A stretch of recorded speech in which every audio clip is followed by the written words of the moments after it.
How you doing? So is this it? Is this going to be the final video of the 2024/2025 NHL season and playoffs? It might be.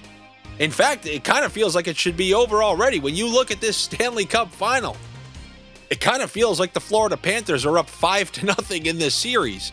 You got to think about the fact that they've won 3 games, and in the 2 games they've lost, games 1 and games 4, they had a 2-goal lead in game 1 and a 3-goal lead in game 4. I don't know if you've seen it, but they showed a little graphic of how long the Panthers have been leading in this series versus how long the Edmonton Oilers have been leading in this series, and it's quite the stark contrast. But as we all know, this is a funny game. We saw after game 3, the Oilers are done. They're never going to win a game again.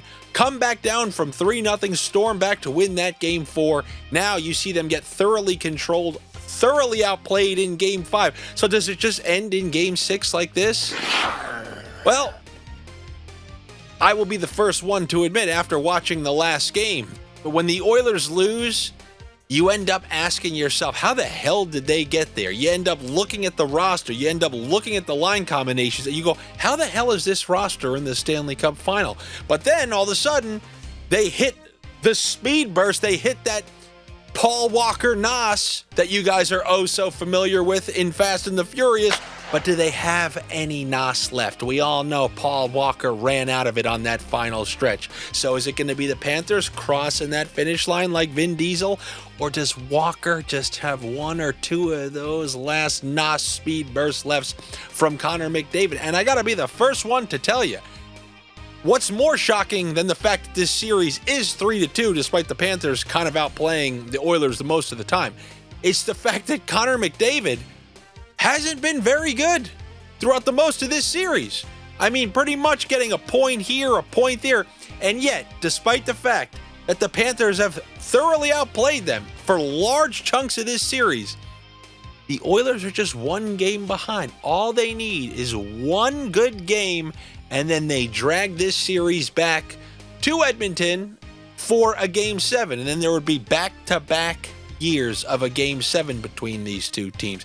And if you're to believe the horoscope narrative, Sidney Crosby lost the Detroit Red Wings, they got killed in Game 5, then they won Game 6, then they won Game 7. You now notice how they've conveniently left Gretzky out of the equation. Now it's no longer Gretzky losing to the Islanders because they cracked the Islanders in that back-to-back series. Now it's, oh no, it's just like the Crosby series. So I'm not going to rely on those horoscopes, but I am going to rely on my initial sniff, despite the fact that the Oilers are the worst team between these 2 teams. And despite the fact that the Oilers have been thoroughly outplayed for a large chunk of this series, I'm going to stick with what I predicted early in this series. I said I think it goes 7. I said it's kind of destined for 7. It's not exactly how I thought we were going to end up there, but 1 good game from the Edmonton Oilers, and that brings this back to Edmonton. The only way that's going to happen is if they go into Florida and have a good game, and after seeing that Game 5 effort, I'm fairly certain that the Oilers are going to put forward a way better effort than they did in Game 5. However, it's hard to know if that's enough because when these Panthers are operating at full strength, and the worst part about it, that was the first good defensive game they've really put forward all series long. They kind of stomped out every little comeback. Okay, Oilers got a goal. They came right back, got another goal, and they never looked back. So it's a little scary thinking that their defense actually now may have stepped up, their team defense, that is. And it's hard not to want to take the Panthers here, but I'm sticking with my original prediction. And Connor McDavid, he had a big games 1 and 2, pretty much nothing much since. A point here, a point there was held pointless in a game. If they're going to win this game, he has to come through. So I'm going to go with Connor McDavid over 1.5 points over the last couple of seasons. I don't have to remind you guys how many times Connor McDavid has come through when his team had needed him the most, whether it's in the 4 Nations or even the All-Star Skills Competition when he won that handily. When it's time to go and there's no room left to wiggle and it's an elimination game, I think you're going to see the best from McDavid, although who knows if it's truly going to be enough with the way the Panthers defended him specifically in that last game. And we know the Panthers are going to have the benefit of last change, so they're going to get the defensive assignments they want on McDavid. But we're going to see if this generational player can truly will his team to a victory. So I will go with that over 1.5 points for Connor McDavid. And then obviously you could just one last time run out those classic combos. Now we don't know exactly what the lines are going to be after taking a loss like that. You got to imagine there's going to be some line juggling, but still you can always go with that Bouchard point, McDavid assist, Draisaitl point, Bouchard assist. That's always in play for the Edmonton Oilers. What we've seen from the Oilers is a lack of contributions from Evander Kane. We saw him thrown down on the fourth line because he just wasn't serving the team well. You know, he's supposed to be the Zach Hyman fill-in. We saw a little bit of that potentially in game one, but now the team's kind of demoted him to the fourth line, not getting a lot of run.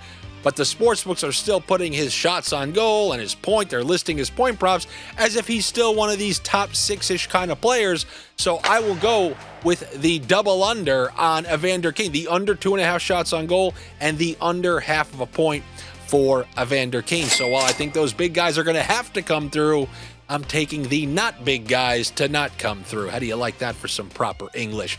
Then over on the Panthers side, I kind of mentioned when Sam Reinhart gets hot, he really tends to get hot, and now he has, what does he have, 5 points in the last 3 games, scored in a couple straight games. This is the kind of guy, once he starts seeing the score sheet, he starts to feel it, he starts to put the puck in the net. He plays with Barkov, we know that. We saw a classic Barkov to Reinhart in 2 of these last 3 games. I'm going to take that once again. Give me the Barkov assist with the Sam Reinhart point. That will be our line 1 Panthers combo. Then we can do that line 2, power play 2, Bennett and Evan Rodriguez combo. And then for line 3, I'm doing a little something different here. We know, obviously, how hot Brad Marchand has been. What is it, 6 goals and 0 assists in this series?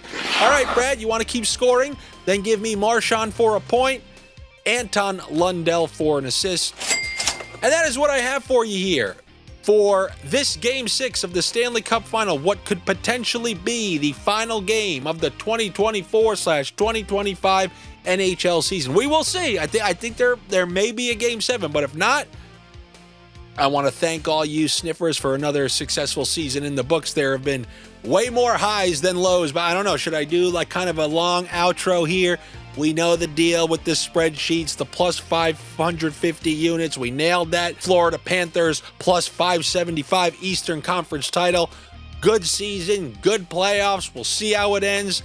I enjoyed having you guys all once again. Hopefully next year we grow this a little bit more. It's been a slow trickle up every year. The audience starts to grow. Always happy to have you guys around. And the way you can help me grow this channel is just doing those same boring things I always ask of you.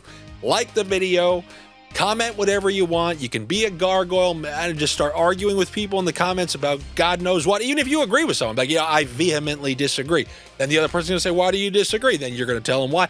And then that's how we start pinging the algorithm. But if you want to bypass all that, you want to know what you can really do, you can become the lone sponsor of this show. You can be a minority owner despite not owning any true shares, but you can be a theoretical minority owner by signing up at the Patreon. It's patreon.com/Andy Francis. That's where I will put out all extra stuff for these NHL games. That's where Josh will put his baseball picks every single day and throughout the course of the summer. That's where I'll do my NFL futures. That's always where I'll put stuff out first. When I find those NHL season-long arbitrages like that Cole Caulfield under 73.5 points, over 70-plus points, double shot, I will all be available over on the Patreon. That's also where you can talk to the other sniffers in the chat rooms. They're betting on all sports, even ones I've never even heard of. So I hope to see you over there. If not, I will see you maybe before Game 7 of the Stanley Cup Final, or maybe just one more video to clean it all up. Time will tell. The only way you'll know when that video drops is if you click those notifications. So I will see you next time. Take it easy.